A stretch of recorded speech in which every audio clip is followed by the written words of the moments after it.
very typical QQ plot for the S&P 500. Okay, so you can see that the black line here is the QQ plot line, whereas the blue line here, I don't have a red marker, so I'm using blue color to indicate the hypothetical normal distribution line. Hypothetical here basically meaning if the data follows the normal distribution, where should the QQ line be? Okay, it basically should be here. Okay, so when we're talking about the plot for the S&P 500, I just tell you that, okay, you need to interpret this kind of pattern as fatter left tail. Okay, fatter left tail. Then the question here is why, right? Why do you want to call that fatter left tail? So next, I'm going to explain very quickly why this is called a fatter left tail. Okay, so how do we do that? You can see the first step I'm doing here is I'm drawing a vertical dashed line here to indicate, because we know for the QQ plot, the x-axis is the quantiles associated with the standard normal distribution. Okay, so let's just take the 1% quantile line here. Let's take a look at where the y-axis is. Basically, for the black line, that's the line corresponding to returns, okay? And if, okay, corresponding to the 1% quantile in the x-axis, the y-axis is negative 5%. How do we interpret that? Okay, so basically, this data point here, the interpretation is that the probability of the return smaller than negative 5% should be exactly equal to 1%. Okay, that is exactly the meaning of the 1% quantile. Okay, so basically you can see this data point basically says the 1% quantile of the return is negative 5%. Okay, it's negative 5%. Okay, so are we on the same page? Do we all agree about the interpretation of this data point? Okay, if we are all on the same page, then we can go one step further. So basically, if the probability of the return smaller than negative 5% is exactly equal to 1%, then, okay, then the probability of the return smaller or equal to negative 4%.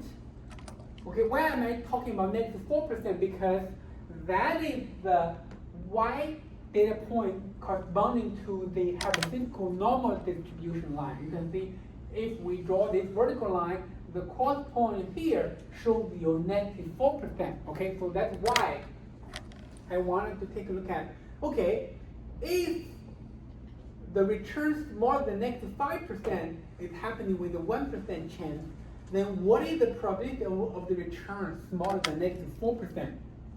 It's going to be larger than 1%, right? It's very easy to understand because if you draw a histogram, okay,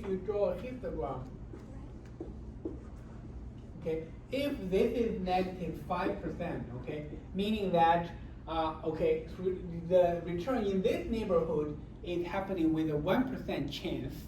And then if you draw another vertical line corresponding to negative 4%, then the return in this neighborhood must be happening with more than 1% chance because you do have the additional area like this. Okay, so this is basically how do we get from this statement to this statement. Okay, if return smaller than negative 5% is happening exactly with a 1% chance, then the return smaller than negative 4% is supposed to be happening with the more than 1% chance. Okay, that is where the second line here is coming from. All on the same page? All agree with me? Okay, and then, so this is 1%. Okay, so basically, how do we interpret this data point corresponding to that blue line? Okay, so let's say x is basically that hypothetical normal distribution, okay? That hypothetical normal distribution. This data point basically says that this 1% is exactly equal to the probability of that x smaller than negative 4%. Okay, so basically the interpretation of this data point is exactly this. Okay, basically that a hypothetical normal distribution smaller than negative 4% is supposed to be exactly equal to 1%. Or in other words, the 1% quantile of that hypothetical normal distribution is exactly equal to negative 4%. Okay, so now if you put all of them together, this basically says the return happening in this neighborhood is the probability is larger than that normal distribution would imply. Okay, this is exactly the meaning of fatter left tail. So the return in this neighborhood, especially towards the left end of the distribution, is happening with a chance that is more than implied by that hypothetical normal distribution. That is what we meant by fatter left tail. Okay, any questions with the kind of understanding here? Okay, again, what I'm trying to do here is to highlight, okay, is to show you guys why do we interpret it that way. Okay, if you feel like, oh, you know, the kind of the analysis here is a little bit of kind of abstract or complicated for me, it is okay. Okay, it is okay.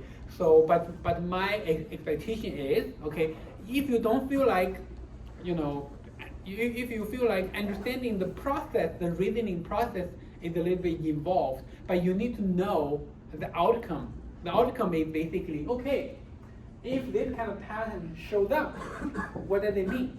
Okay, it basically means fatter left tail, meaning the variables or the observations towards the left end of the distribution, they are happening more often or more frequently than implied by a normal distribution. Or in other words, the departure from the normal distribution here is fatter than normal. Okay? So, okay, if we all agree about the interpretation here, then I'm going to do the right end. Okay, so basically in the right end, if the black line is above the blue line, it is also fatter. Okay, it's called fatter right tail. Then why the pattern is different, but the interpretation is the same. Okay, you will quickly figure that out. Again, you can draw a vertical line. Okay, vertical line corresponding to the 99%. Okay, let's take a look at the x-axis. Okay, there is a point here, and there is going to be another point here. Okay, let's say the example I have here is 5% and 6%. Okay, again, we are going to interpret this data point first. This data point basically says the probability of the return larger and equal than, actually smaller and equal than, okay, smaller and equal than 6% is going to be equal to 99%. Okay? In other words, the probability of the return larger and equal than 6% is supposed to be exactly 1%. Okay?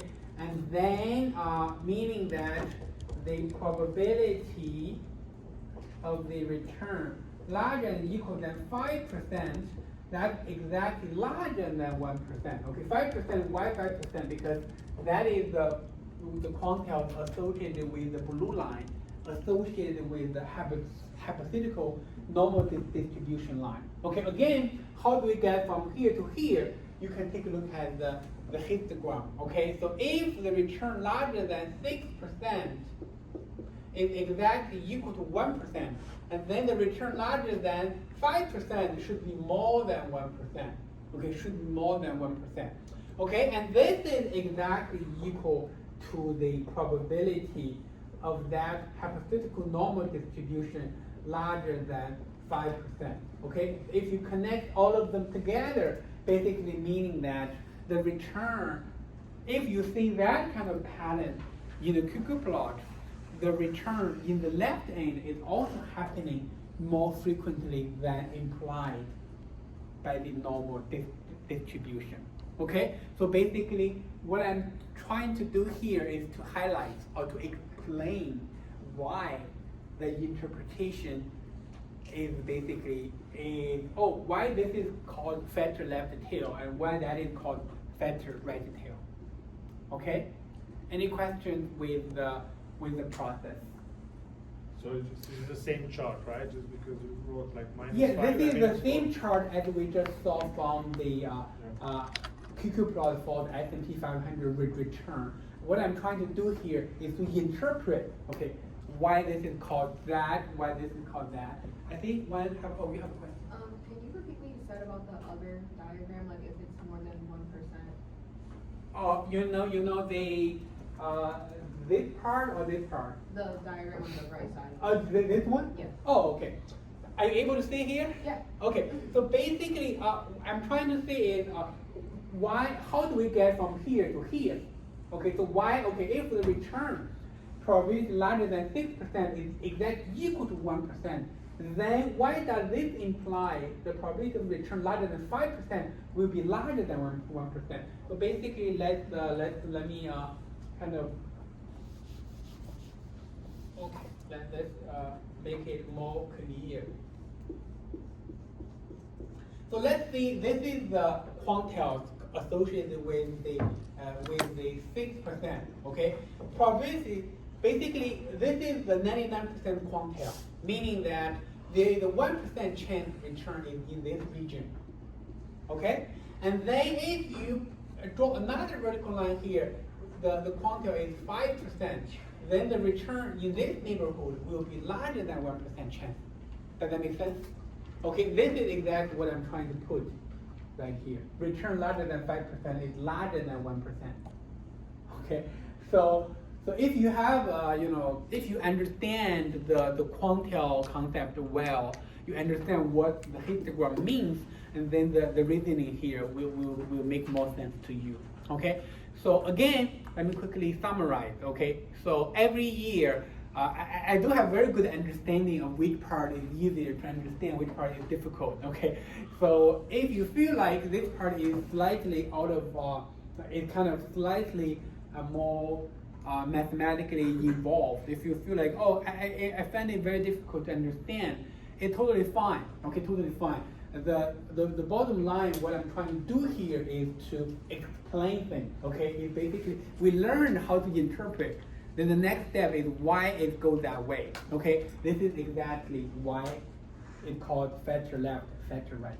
Okay, so if we are we are fine with the interpretation, then the next step is I'm going to show you different scenarios. Okay, so basically the QQ plot will not look like this all the time. Okay, for the stock returns, we will look. Oh, you have a question? Yeah, why all of the negative returns align with the positive return in the sense? Shouldn't they be inverted? Like the negative. You mean why this is negative? Yeah, the negative and the positive are on the same line pretty much. -4%, -5%. Well, this is the y-axis, so it must be ranging from smaller to bigger, right? Okay. Okay, and then you can see for each data point, this one, when it goes higher, of course the y-axis will give you larger and larger numbers. Okay. So basically, the 5%, it is basically how this data point, it's basically the y-axis correspondence of this data point. The -4% is basically the y-axis of this data point. And the 5% is the y-axis of this data point. 6% is the y-axis of this data point. It must go higher and higher. Okay? So basically, the QQ plot, okay, will not always look like this. Okay, we are going to have all kind of patterns. Let me explain the different possibilities, okay, or the different scenarios.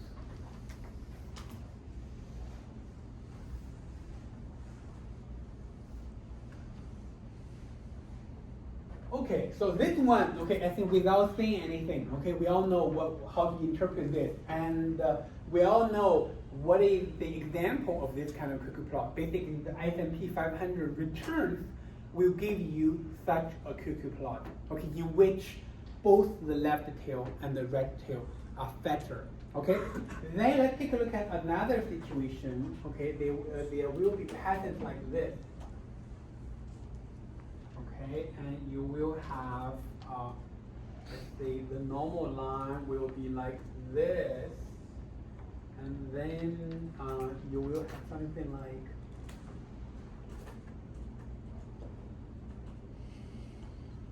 okay, you will likely run into this kind of cuckoo plot, okay? So how do we interpret it, okay? The trick here is, if you know about this one, all the other scenarios, you can contrast, you can compare with this one, okay? So now if you take a look at the left end, right? The black line is above the blue line. So therefore, if in this case it's interpreted as fatter left tail, then in this case that's going to be called a thinner left tail. Okay, this is called a thinner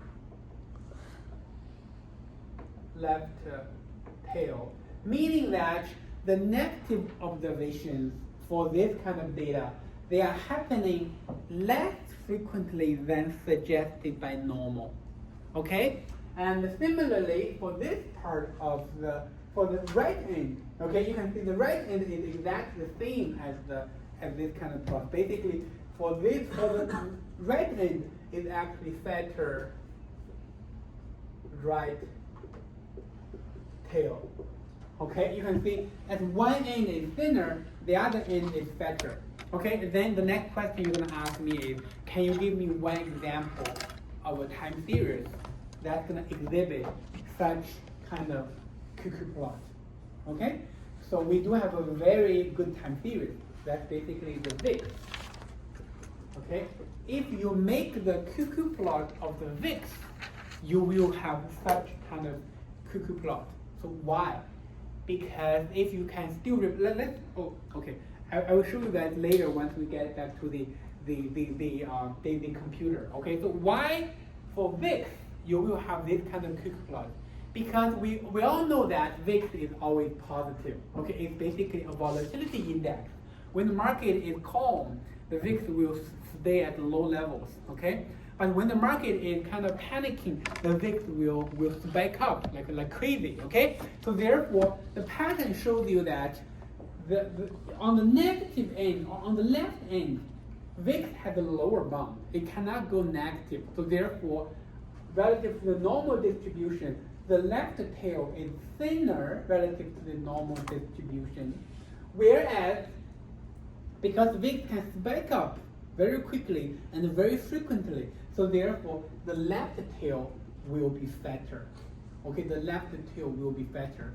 If you go back, if you go take a look at the VIX data we played with in the lecture before the spring break, you make the cuckoo plot, you will see this kind of pattern, Another time series that will give you this kind of cuckoo plot is the unemployment rate, okay? I'm not sure whether you guys are familiar with this time series or not. So it's basically one of the most important indicator of the labor market conditions, okay, in the U.S. economy, okay? And we all know that the unemployment rate will quickly go up, okay, when there is an economic recession, okay? And during the good economic times, like right now, okay, the unemployment rate is below 5%. Below 5% meaning no more than 5% of the labor force is actively searching for a job, okay? Whereas in economic recessions, okay, unemployment can quickly go up. For example, we know that in March of 2020, okay, the unemployment actually goes up to 10%, okay, 10%. And we all know the reason for that, because of the government is because there was the economy shut down, okay. A lot of the workers, especially from the retail industry, from the kind of hotel industry, okay, from those industries, they are laid off, okay. So therefore, they have to search for jobs, so the unemployment quickly go up. Okay, I think in 2008 the unemployment was also high, more than 10%. More than 10% is already a very scary situation, which we call double-digit unemployment rate. Okay, very rare in the U.S. economy. Okay, so basically, if you make the cuckoo plot for the unemployment rate, it's going to give you this kind of pattern. Okay, and then the third scenario is this.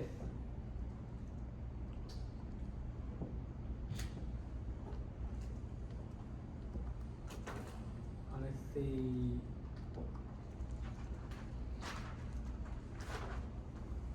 Okay, the third scenario is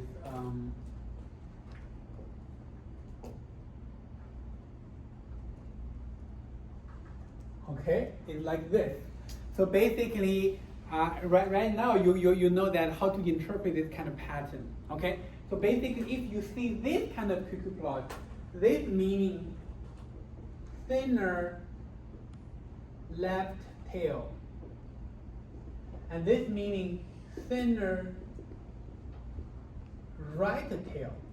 Okay, so basically for both ends of the distribution of this data set, the tails appear to be thinner than implied by the normal distribution.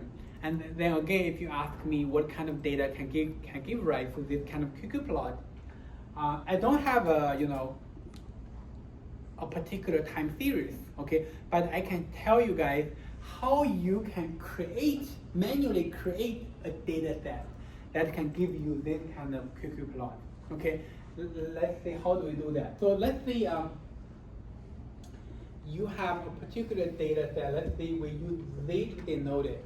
Okay, let's say they follow some normal distribution to begin with. They follow the normal distribution with mean of 0 and the standard deviation of 1. Okay, and then if you make the histogram of Z, okay, it's gonna look like this. Okay, and if you manually remove any Z smaller than 1, smaller than -1, get rid of this part. And if you manually remove any Z larger than 1, if you make the cuckoo plot of only the middle portion, you will have this kind of cuckoo plot. Okay, because you remove the tails of the normal distribution. Then of course, when you are making a cuckoo plot, the tails will appear thinner than implied by normal. Okay? And then you may wonder, okay, why this kind of scenario may happen. Okay, so in a lot of situations, okay, sometimes,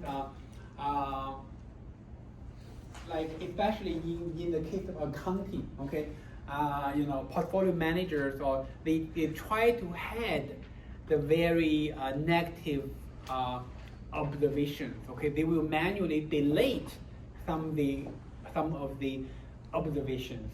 Okay, so in that case, it will show up in a cuckoo plot like this.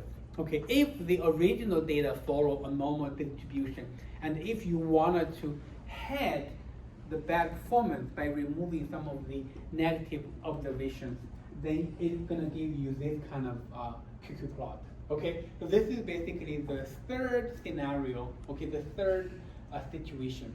Okay, and then the very last one, I think before I make it, you guys already know how it will look like. Okay, it will basically be like this.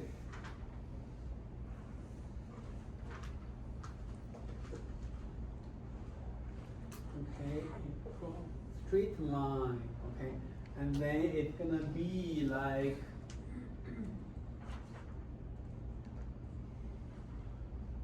I think it's gonna be like this. Oh no. This should be blue. This should be blue. Okay, and then it should be this. Okay, so basically at the left end it is actually fatter left tail, but at the right end it's thinner right tail. Again, for this kind of scenario, I don't have a particular time series or particular data set will exhibit that kind of QQ plot. But let's say, okay, if you are a trader, okay, you like to trade against the VIX, you like to take a short position in VIX. So basically, if you make the QQ plot of negative VIX, okay, then it's gonna give you this kind of QQ plot. Basically, the left tail will be fat, whereas the right tail will be thin. Okay, so this is basically the 4 different scenarios associated with the QQ plot. Okay, because in the real life, okay, we are not only interested in returns, we might be interested in volatility, we might be interested in VIX, we might be interested in GDP growth, we might be interested in employment rate dynamics. Okay, so therefore, the QQ plot can be readily used to help us identify the non-normality in all kind of financial data and financial time series. Okay, it's going to be very useful in many different kind of situations and also circumstances. Okay, so that's why we are not only going to be talking about that kind of QQ plot, we are also going to be taking a look at this one, and this one. Okay, it could all potentially show up in the real world data. Okay, any questions with the 4 different situations, 4 different scenarios here? Okay, so if no questions, okay, so we are going to be talking about the next topic. Okay, so up to this point, we are basically talking about how to identify the non-normality in the data. Okay, we know the tool here is what we call the QQ plot. Okay, and then the next step is, if you know there is non-normality in stock returns, how do you incorporate or how do you capture such non-normality in your risk measures? Okay, for example, we know that up to this point, we learned about a couple of different VAR measures. Okay, in the lecture 2, we learned about historical simulation version of the VAR, parametric version of the VAR. Okay, and in lecture 5, we learned about the Gauge version of the VAR. Gauge version of the VAR is basically one form of the parametric version. Okay, because in the Gauge version of the VAR, we are still making the assumption of the normal distribution. Okay, then today we are going to be learning another version of the VAR. Okay, this version is able to help us capture the non-normality present in the data. Okay, let me quickly show you guys how do we estimate this version of the VAR. Okay, this version of the VAR is basically one way to capture the non-normality.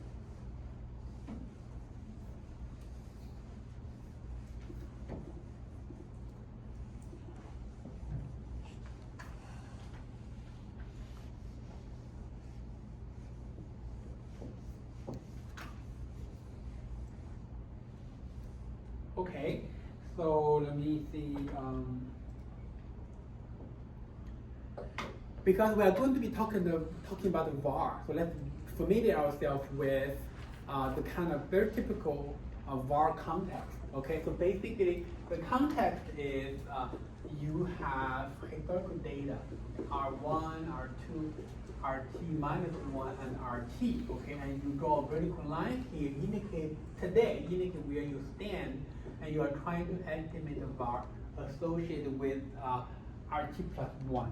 Okay, and you can see that previously when we are talking about the historical simulation version, when we are talking about the parametric version, we were kind of in the same kind of context. Okay, basically we are trying to estimate the VAR associated with the return for day t plus 1.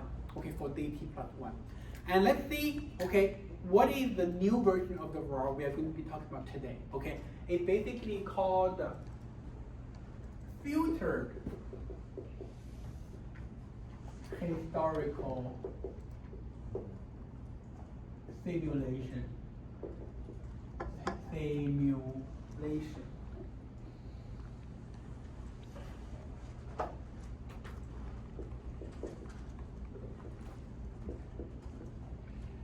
Okay, and as you can see, there is a filter in front of historical simulation, meaning this approach is kind of improved version of the historical simulation. Okay, and we oftentimes call this FHS. Okay, FHS, filtered historical simulation. And let's quickly see how do we estimate the filtered historical simulation version of the VAR. So there are 4 steps, okay, 4 steps involved here. So the first step is you need to use the gauge model, okay, to estimate, the volatility associated with the return at time t+1. Okay, so let's try to kind of, this step is basically the gauge model step we are very familiar with. Okay, so basically you need to choose a historical window. Okay, that window could be 300 days, could be 400 days, could be 500 days. That window should be long enough for you to be able to estimate the parameters of the gauge model. Okay, so you need to estimate the gauge model. That's going to give you parameter estimates for the omega, alpha, and beta. And it will also give you a time series called fated volatility, okay? Sigma t, which is basically the fated volatility, okay? I hope you guys all know how to do this, okay? So this is something we talked about when we were talking about the gauge model, okay? This is basically the very typical step of how to use the gauge model to make the forecast, okay? Once you have omega, alpha, and beta, once you have sigma t, you can come up with your forecast of the volatility for t+1. Okay, so basically sigma t+1 is going to be equal to the square root of the omega plus alpha RT squared plus beta sigma t squared. Okay, so this step is basically nothing new. We are basically repeating the gauge model step, but this step is essential. Okay, it's essential for you to estimate the future historical simulation version of the VAR. The second step here is that you need to create or estimate or construct the standardized returns. Okay, and which is basically RT head is going to be constructed as RT over sigma t. And this step is also familiar to us. We already talked about this in the lecture before the spring break. So basically, you are going to scale the raw return within the window. Okay, let's say the window length here is 500 days, is 2 years. Okay, so therefore, for every observation in the window, you are going to have the fated volatility. So basically, you are going to scale the raw return in the window by the fated volatility in the window. You are going to have a time series called standardized returns. Okay, standardized returns. And then the third step here is you need to make a histogram of the standardized returns. Okay, so basically you need to make a histogram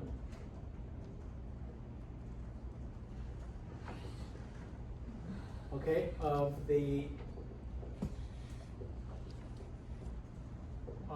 the RT head. Okay, because we learned from the QQ plot we made regarding RT head, we remember, in our code, right, we make the QQ plot of RT, which is the raw return. We also make the QQ plot associated with the standardized return. We know that the histogram here will not follow exactly a normal distribution.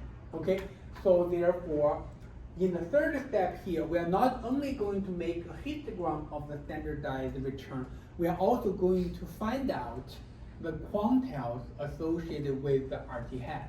Okay, this step is very similar to the historical simulation step. Remember, in the historical simulation step, a very critical step is to find out the quantiles of the raw return, the quantiles of the RT, right? So if you are interested in estimating the 1% of VAR, you need to find out, or you need to estimate the 1% quantile of the R.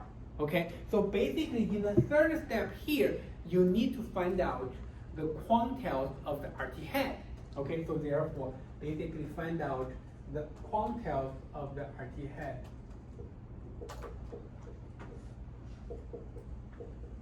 So this is the third step. Okay, then the very last step here, you are going to put everything together. Okay, so basically the VAR and the filtered hydraulic simulation version of the VAR, I'm using this notation to mean, okay, filtered hydraulic simulation version of the VAR. It basically is going to aggregate a couple of pieces of the information together we already have in the first three steps. Okay, we are going to multiply sigma t plus 1 with the RT head quantile.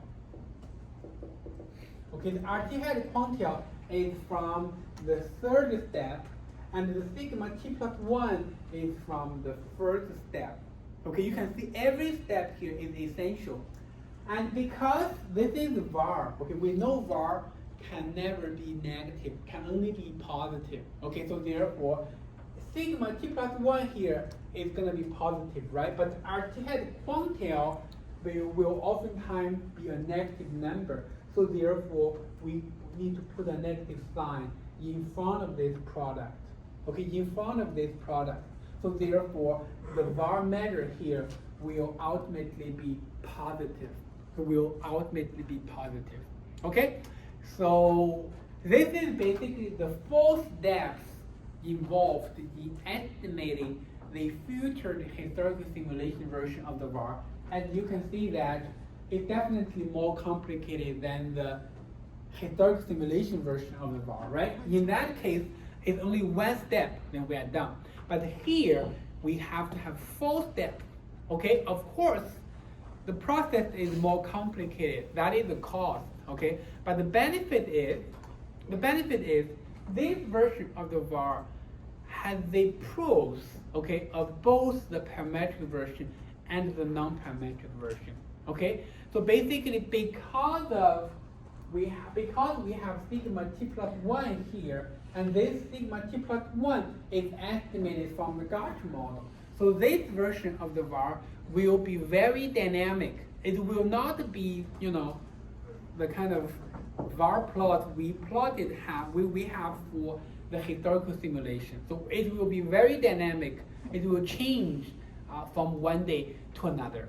Okay. At the same time, okay, because we have the RT head quantile, we didn't assume RT head follows a normal distribution. So this component will help us account for the non-normal behavior in the market. Okay, so basically the filtered historical simulation version of the VAR has the good aspect of both versions of the VAR we talked about in lecture 2. Okay, so this version of the VAR is dynamic. Okay, at the same time, it can capture non-normality. Okay, any questions with the process? So next step, okay, if you guys don't have questions, I will show you guys how to do this, okay, how to implement the idea in our code, okay, and then, so that we have a better understanding of how to estimate this version of the VAR. Okay, let me get back to the code.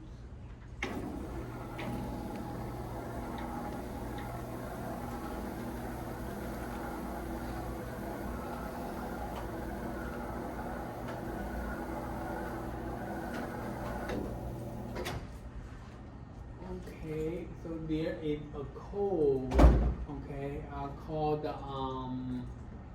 filtered historical simulation. Okay, filtered historical simulation. You guys should be able to find it in your lecture 2 folder. Okay, lecture 2 folder. Lecture 6 folder. Okay, lecture 6 folder.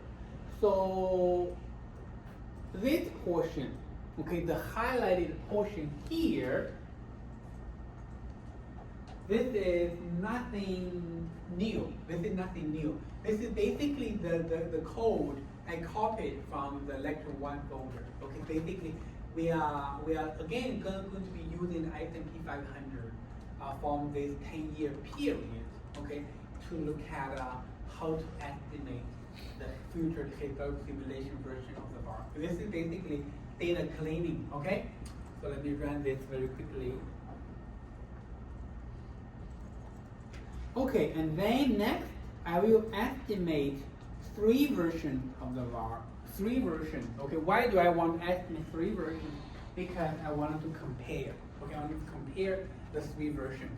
So the VAR 1_HS, meaning the 1% VAR estimated using historical simulation. Okay, numeric T meaning I'm creating a variable with all elements being 0 to see, the potential estimate I'm going to have in the for loop. Okay, and similarly, var 1_FHS meaning the future historical simulation version of the 1% var, and then the var 1_Gauch meaning the 1% var estimated by using the Gauch model. Okay, so this is basically the 3 versions of the var we are able to estimate up to this point. Okay, so this is covered in lecture 2, and this is in lecture 5, and this is in today's lecture. Okay, the first one is non-parametric. The second one is basically the future historical simulation, and this is basically the parametric. Okay, let's take a look at how do we do it. How do we estimate the loop? So because we are going to be estimating the Gauch model, so therefore you can see I'm using a window length that is 500 days. Okay, so therefore we can only start the for loop starting from day 501. Okay, 501. And when I is equal to 501, the first return window we have is basically from day 1 to day 500. Okay, and then you can see the historical simulation version is very straightforward. Okay, so basically the quantiles, the 1% quantiles of this window of the return data, you put a negative sign in front of it. That's going to be the historical simulation version of the var. Okay, and then the middle portion here is basically where we estimating the future historical simulation. Okay, basically you can see the highlighted portion here is basically the 1, 2, 3, 4. Okay, let me try to simplify this. Okay, so basically this part of the code is the step 1. Is the step 1. You can see we are using the Gauch fit function to estimate the parameters of the Gauch 1.1 model. Okay, based on the return window data. And that's going to give us omega alpha and beta estimate, okay? And that's also going to give you the sigma, which is basically the fitted volatility. And then you put everything all together, going to give you the sigma t plus 1, which we use sigma predict to denote, okay? So basically the 6th line here is the step 1, okay, the step 1.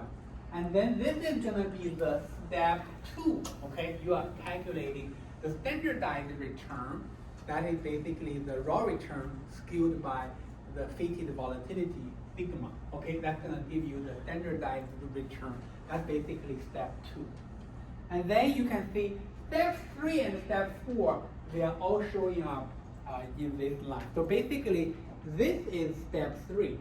Okay, the quantile, the 1% quantile of the RT head, that is basically the step 3. Because here, we are trying to estimate the 1% quantile of the RT head. Okay, and the very last step 4, we are putting everything all together. Okay, we are multiplying sigma t plus 1 squared with the RT head quantile, and then we put a negative sign in front of it. Okay, we get the 1% of our estimated underlying the future historical simulation.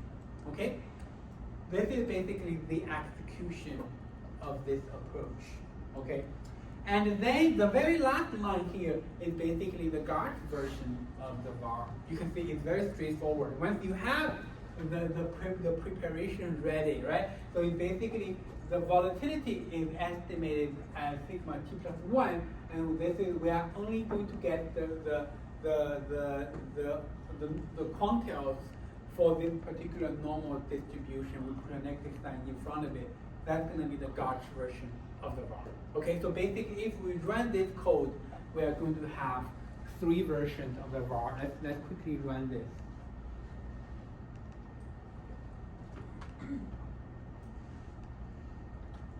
I'm not sure whether I'm going too fast or too slow for you guys. If you feel like you wanted me to be a little bit slower, I can do that. Okay, so so because a lot of the codes here, they are from previous lectures, so I don't feel like it's necessary to go over them line by line again. I'm only focusing more on the new lines. Okay. So if you feel like, can you explain a little bit more about the old stuff, I can also do that. Can you actually tell again what is the step 2, 3, and 4? The step 2 is basically here. Remember, the step 2 is basically you are going to calculate the standardized return, right? So this is basically step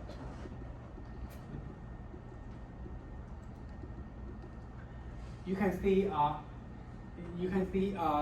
Right now, if you open, you can see the R, right? There is a circle there, a running circle, meaning the code is running. Okay, the code is running.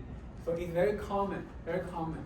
So especially for your second project, I'm going to ask you to download data for maybe 20, 30 years, 50 years. Okay, the longer the data, the longer time you're gonna take to run. Okay. So, so the code is down. So let's quickly take a look at the different versions of the var.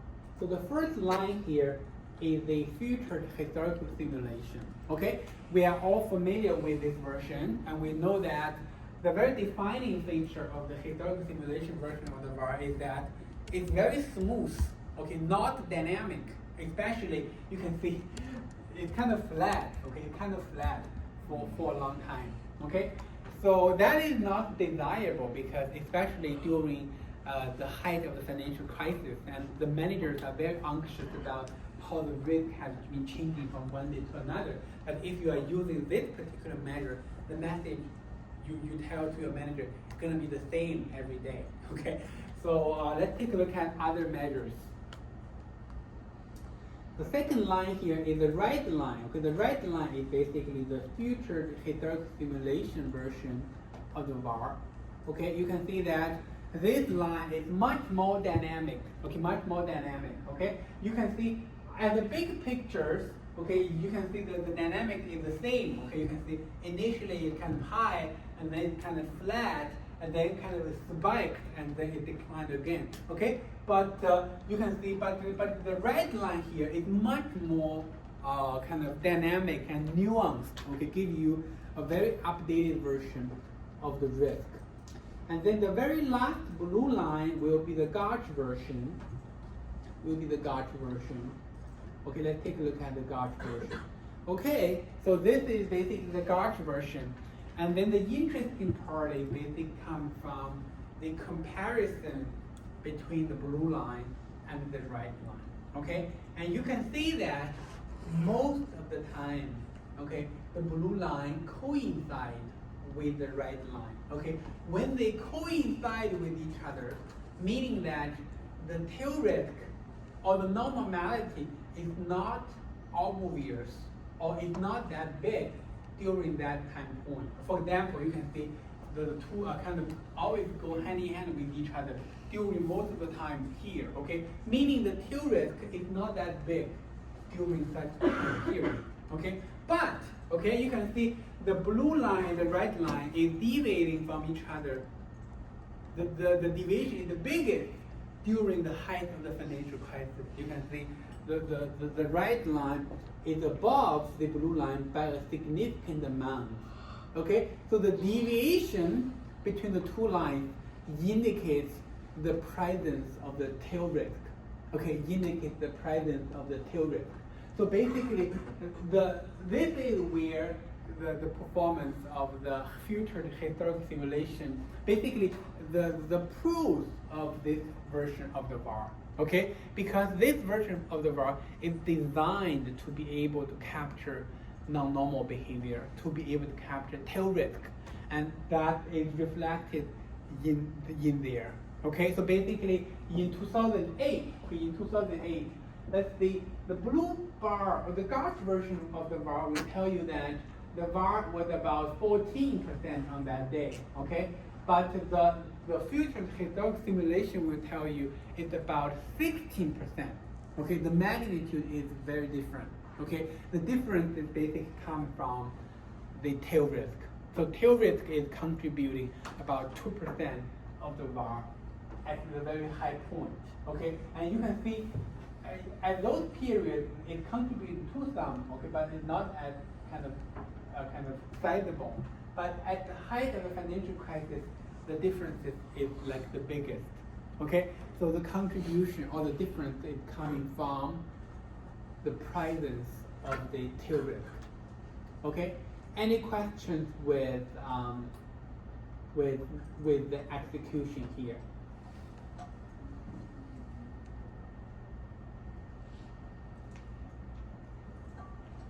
Show the code again, just because it's slightly different what we have on the website. I mean, not specifically. Which part of the code you want me to go over? Just if you can show, yeah. Oh, you want? Oh, okay. The code shouldn't be that different. It's mostly the same.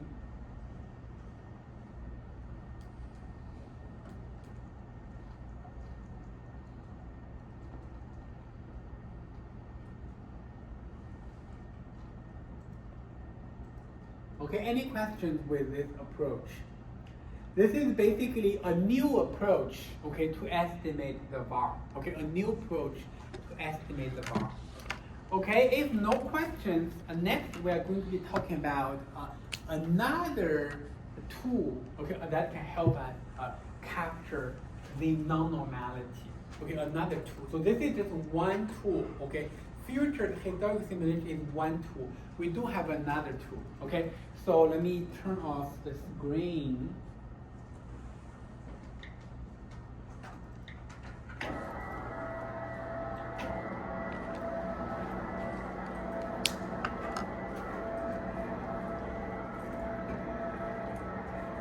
Okay, so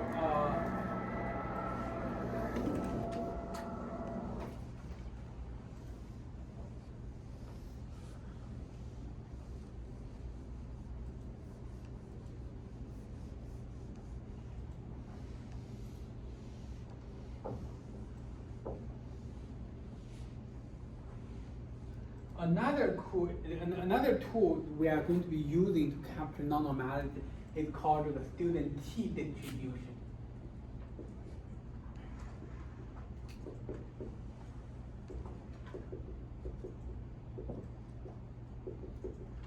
Okay, so this is kind of like a new distribution. I'm not sure whether you guys are familiar with it. Okay, so this distribution is kind of similar to the normal distribution. Okay, if you make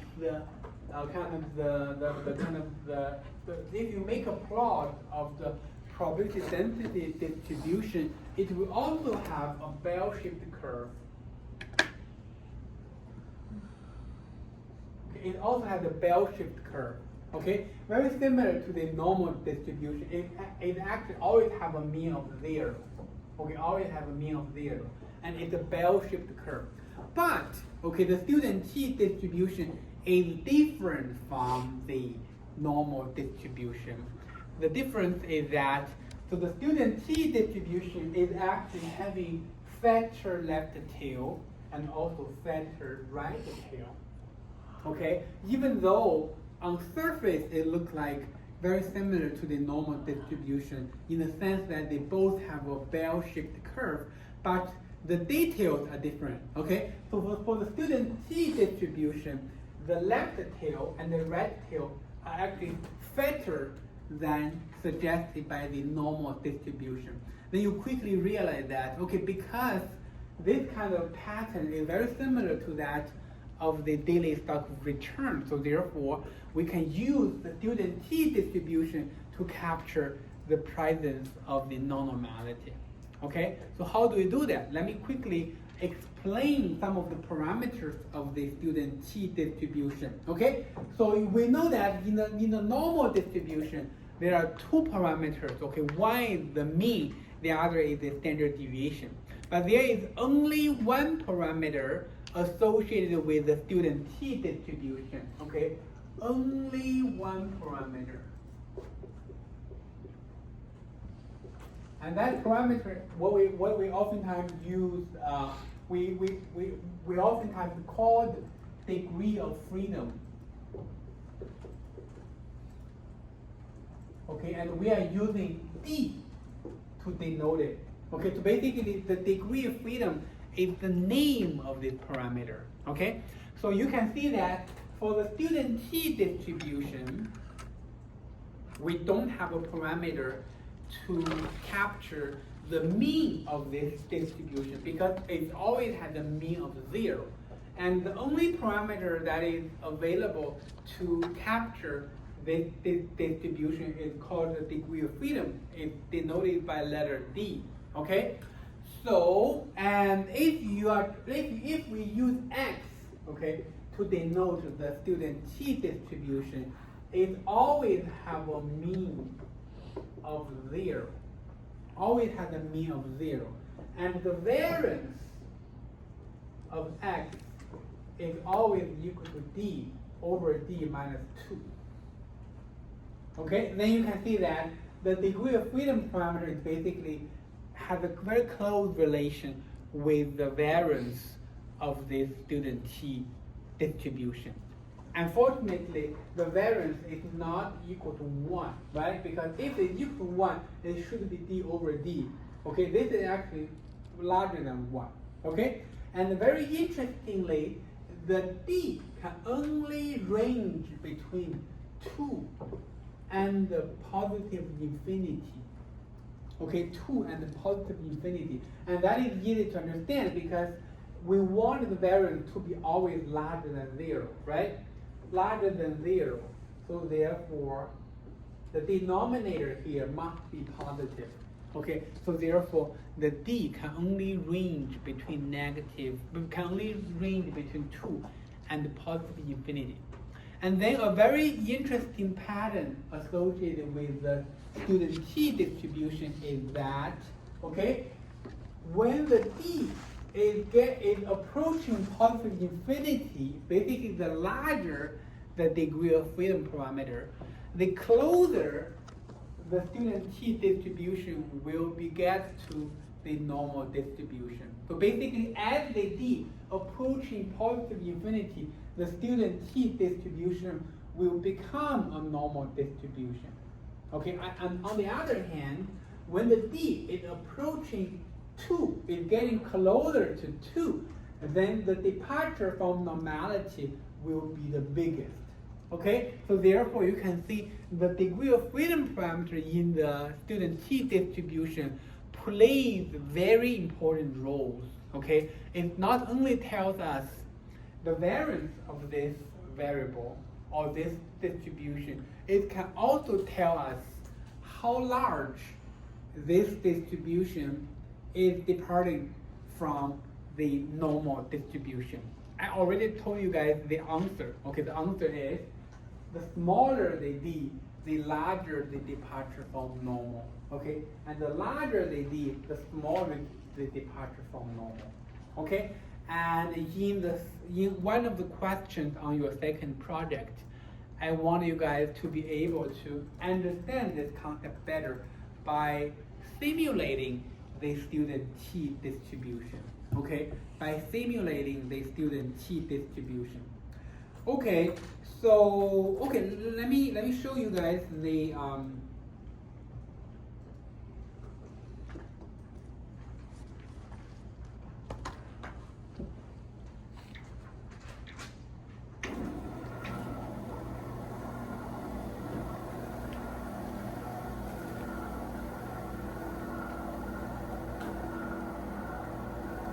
So there is a code called student T, okay, and this code is available in your lecture 6 folder, okay. So you can see what I'm doing here is that RT here, RT, this is the command for simulating the student T observations, okay. So the first input is 50K here, and the second here is DF is 50. So basically, what I'm doing here is I wanted to simulating 50K observations of the student T distribution with the degree of freedom equal to 50. Okay, and then I'm going to make the cuckoo norm and cuckoo line to highlight the departure from normality. Okay, so let me quickly show you that.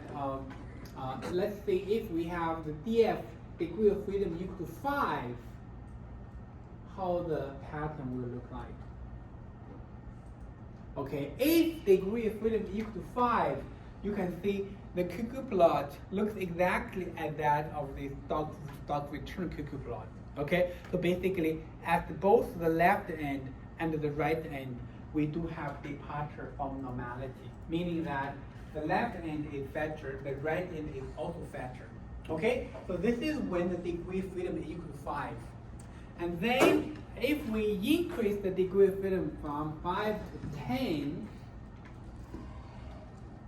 let's redo the analysis. You will quickly find out that the departure is getting smaller and smaller. Okay, it's getting smaller and smaller. Let's change that to from 10 to 50.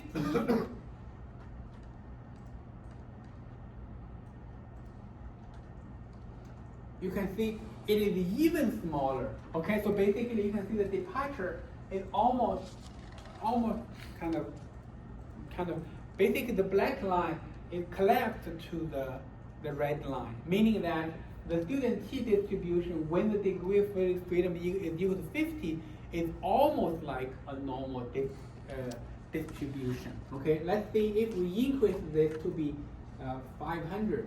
Okay, let's redo the analysis. You can see in this case, the cuckoo plot almost looks like a normal distribution. Okay, so the bottom line, what I'm trying to show here is that the student T distribution, okay, has fatter left tail and fatter right tail.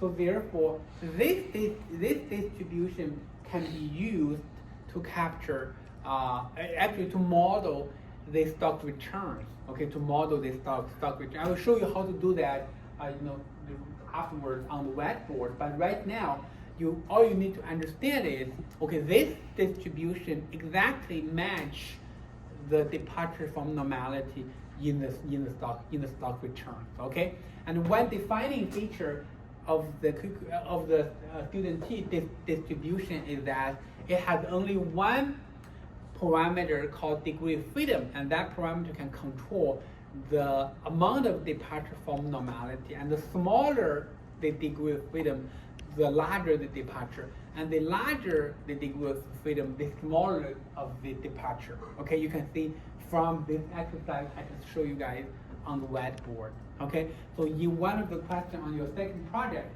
I will ask you to formally do something that like I just did here. Okay, to compare how the departure from normality is changing with respect to the degree of freedom parameter. Any question with what we just talked about? So DF is the D here, right? DF is The D in the formula. yeah, the DF is basically the D there. Okay. Oh yeah, the DF means degree of freedom. Okay. Okay. So then next is we are going to use the student T distribution to model the shock process in the Gaussian model. Okay. So basically.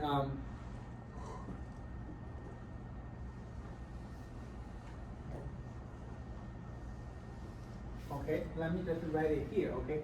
So the expectation of this x equal to 0, whereas the variance of this x equal to d over d minus 2, okay? So now next is, let's try to see how can we incorporate the student T distribution into our kind of analysis, okay, to capture non-normal behavior in the market. So RT, this is the generic model of the asset returns, okay? Sigma t plus 1 times Vt plus 1, okay? And then the sigma t plus 1 squared equals omega plus alpha RT squared plus beta sigma t squared, okay?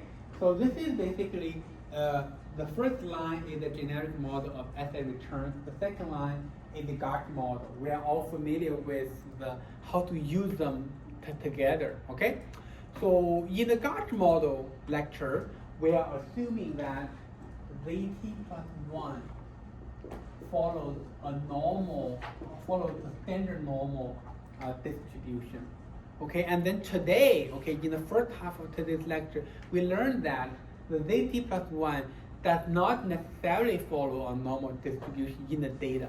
Okay, actually the Vt plus 1 as proxied by the standardized returns has vector tails. Okay, so therefore we can model the Vt plus 1 as following a student T distribution. Student T distribution. Okay, but we cannot use the raw version of the student T because the shock here has to have a standard deviation equal to 1, whereas we know the raw student T version, basically the baseline version of the student T distribution, it has the variance equal to this, so therefore it has a standard deviation equal to the square root of d over d minus 2. And this is definitely not equal to 1.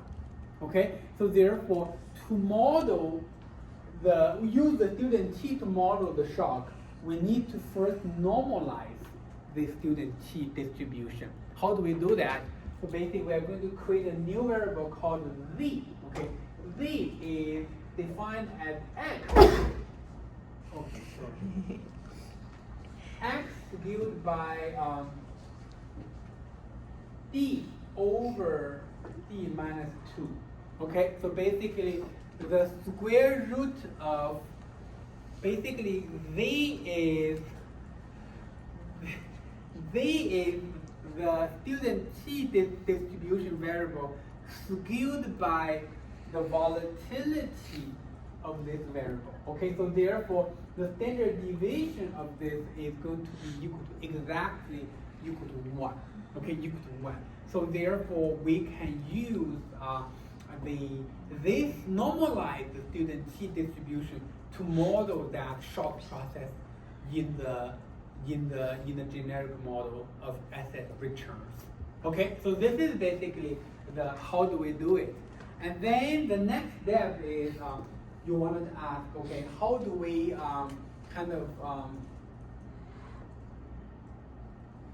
use it, okay, more generally speaking, okay, how do we use the normalized student T in the analysis, okay? So in the code, I do have that.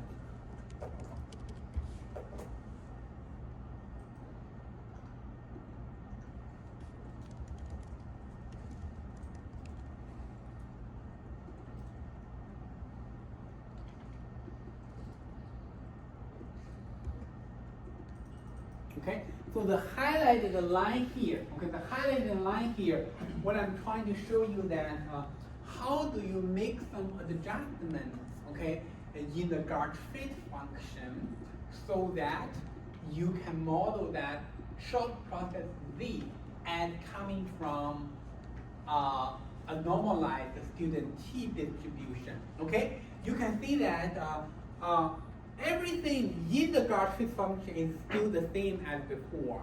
Okay, you can see the formula is the same, the data is the same, the trace is the same. Okay, we are adding one more element. That element is called conditional cond.diff. Okay, meaning that you are trying to specify the conditional distribution for the shock process. And you can see I'm using STD to denote it. Okay, STD here is basically the student T distribution. So basically, if you specify the conditional distribution to be FTD, okay, so therefore we are able to estimate the parameters of the Gauge model. Okay, let's take a look at output if you run it this way.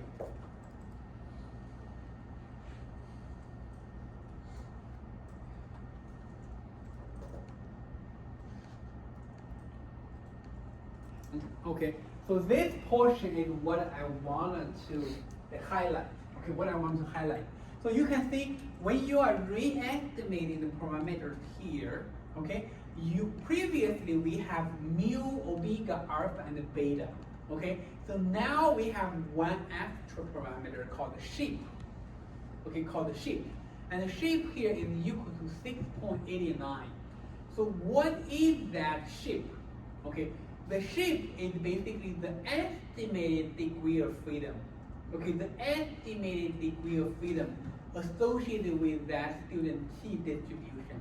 And we learned that the degree of freedom can only range between 2 and positive infinity. And we know that with getting closer to 2, it indicates a large amount of departure from normality. So in this case, it's equal to 6.89. Okay, it meaning that there is a substantial amount of departure from normality. Okay, that is evidenced by the estimated degree of freedom equal to 6.89. Okay, so basically, if you are using the student T distribution to capture the non-normality, and it's all captured by the estimated degree of freedom parameter, that is called shape. Okay, that is called shape. Okay, any questions? Where is the capital T defined? Just I'm getting an error in number T in the code. Where is the capital T variable specified? Capital T. In the code. Oh, I don't know, like war1 underscore T. Oh, I didn't go over this. Okay. I'm talking about this portion. I just tried to run it. Okay, so any questions with the code? So basically, we are trying to incorporate the student T distribution into the Gauge model, okay, to be able to capture the non-normality, okay, in a short process. And then, based on this idea, we can come up with a new version of the var.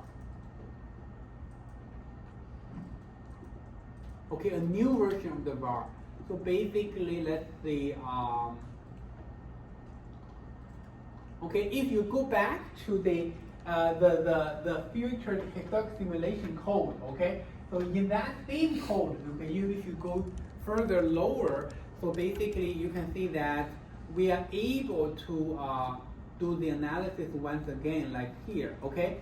So let me explain what we are trying to do here. So you can see here, I'm going to estimate 3 versions of the var, and one is called the student var1 underscore T. That's basically the var estimated based on the student T distribution. Then we're also going to estimate the Gauge version of the var. Then we're also going to estimate the degree of freedom associated with the student T distribution. Okay, so and okay, and then I think this portion is easy to understand, right? We are using a window length that is 500, so therefore, for the first return window, it's going to have, it's going to range from day 1 to day 500. Then the middle portion of the code here is trying to estimate the Gauge version of the var. Okay, you can see the first couple of lines is estimating omega, alpha, and beta. This is the feature volatility, this is the forecast volatility, and this is basically the Gauge version of the var.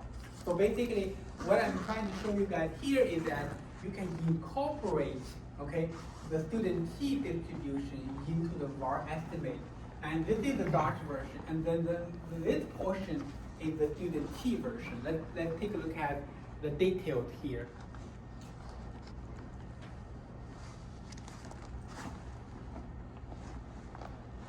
Okay, let me explain the highlighted portions here. Okay, you can see when we are estimating the parameters, okay, of the Gauch model, based on the student T distribution, the only new information we need to incorporate is condition dot diff equal to STD. Okay, and then we can get omega alpha and beta. We can also get the shape. Okay, the shape is what I just showed you guys there, which is basically the degree of freedom parameter. And you can see the estimated degree of freedom for every window is basically shape. Okay, and then this is fated volatility. This is the predicted volatility. Okay, and this is all the same. The only new thing when you are using the student T distribution is basically you have one more parameter called the degree of freedom. Okay, and then the very last line here is the most important line. Okay, this is the most important line.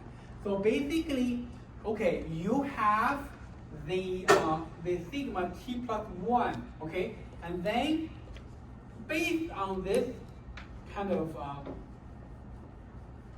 degree of freedom parameter, you can get the quantiles, 1% quantiles of that student T distribution. But exactly, and this quantiles have to be skewed by the square root of d over d minus 2, because when we are creating the normalized student T distribution, we normalize it by this factor. So therefore, we have to normalize it as well if you are using the quantiles of the student T. Okay, and then this portion will have to be multiplied with the sigma T plus 1. This will give you the student T version of the var. Okay, I hope you guys understand what we are trying to do here. Okay, we are trying to not only estimate the parameters associated with the student T distribution, we are also going to create a student T version of the var. Okay, and this line is basically help us do that. Okay, help us do that. And then let's run this. Okay, let's quickly run this.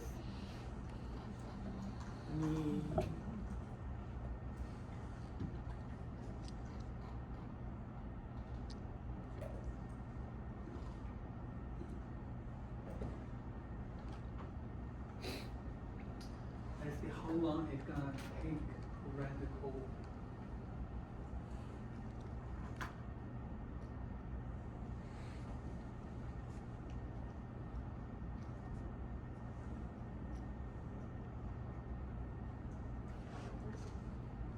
What is the function PAR in F? Oh, okay. So I will. Okay, so this is basically if you okay. Let me see. Okay, so if you wanted to make plot in R, okay.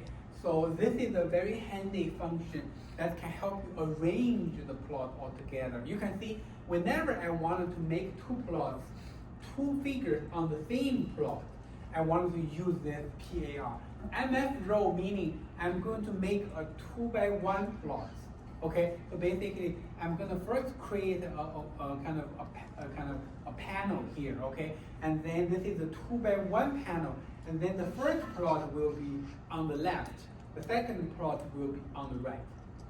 Okay, so this is necessary when you wanted to put two plots all together in one.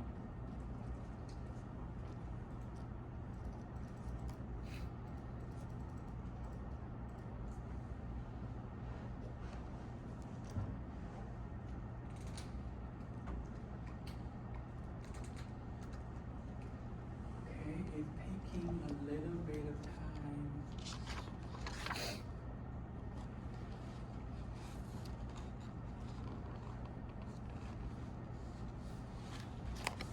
I think before we review it, I can tell you the message. Okay, the message is that the student T version of the var is also able to help us capture the tail behavior in the market, and it is most obvious during the global financial crisis in 2008.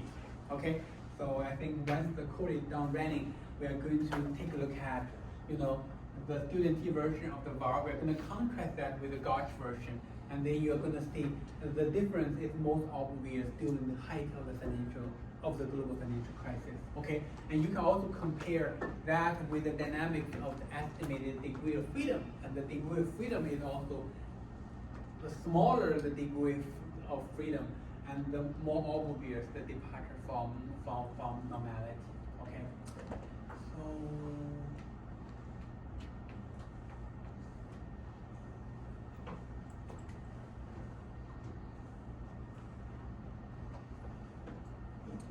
Taking a little while.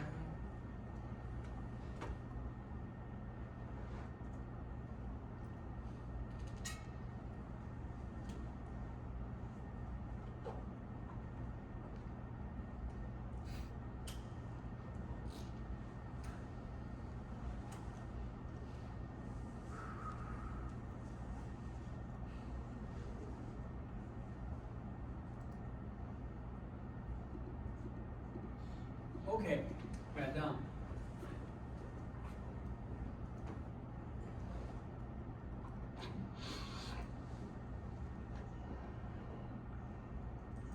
Okay, you can see that in this case, I was using, okay, given that you asked the question, let me explain, okay.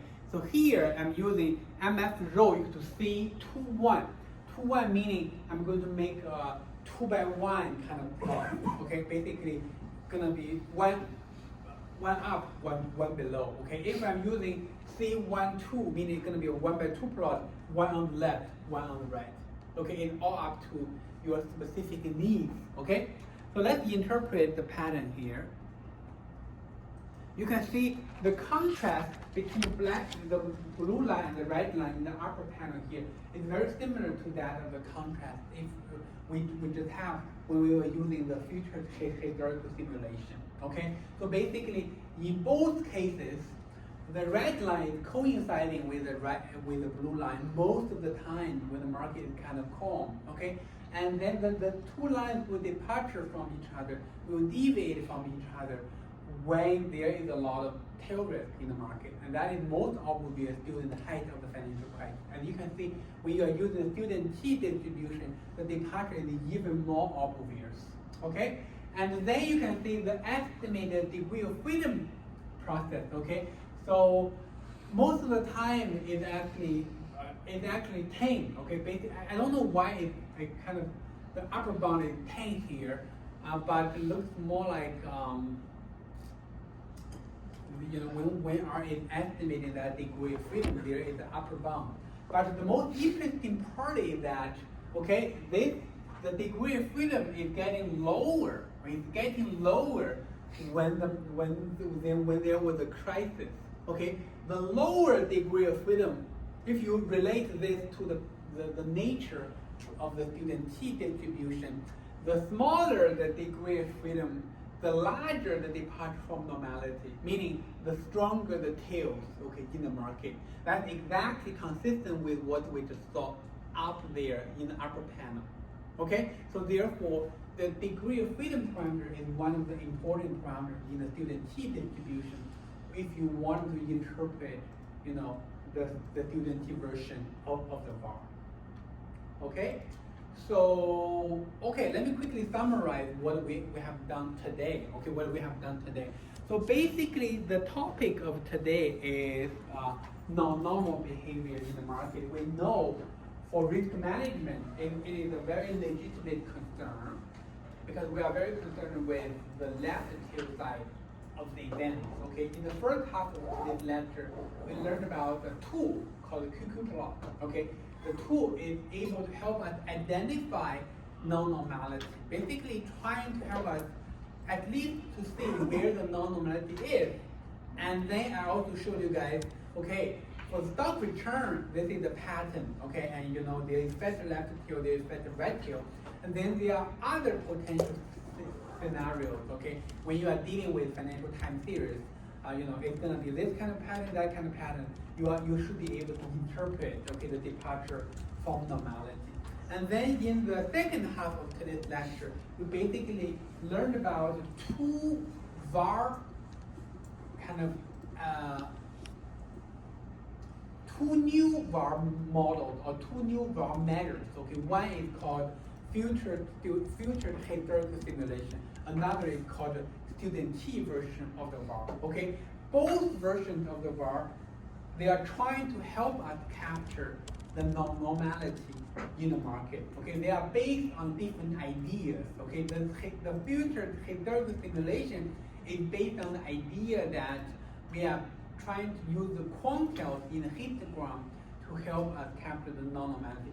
Whereas the student T version is built on the nature of the student T distribution. So this distribution, has is born to have non-normality. So therefore, if we incorporate it into the estimation process, it can help us capture the presence of the non-normal behavior in the market. Okay, so any questions? Could you upload the latest version just because it's slightly different from Husky City and what you showed? Upload what? The latest version of the code to Husky City, because that will show like at least the last two codes are codes like different what is on Husky City. Okay, okay. So I will check the code and upload it the most recent version. Okay. Oh, you have a question? On the article, I saw that they say there's some error running messages. Yeah, there's like when a you run couple the missing code. lines. Oh, the blue line? Yeah. Oh, okay, so this is very common, very common. Okay, so basically there were 50 or more warning messages. Warning, okay, in the context of guard, when you are using the guard fit function, because the guard fit function is basically doing the MLE, the maximum likelihood estimation. So there is a chance that the estimation didn't converge, okay, after a few iterations. Then it will give you warning messages. But it doesn't materially affect the estimate we end up getting. Okay, so don't worry about the warning messages. If there is an error message, that's when you should be concerned. Okay, so I think that's all for today. And then next week we are going to be talking about covariance and correlation models. Okay, so if you have time, read the textbook and also slides ahead of time. But I think you guys will probably be busier this week because I will be sending out the second project.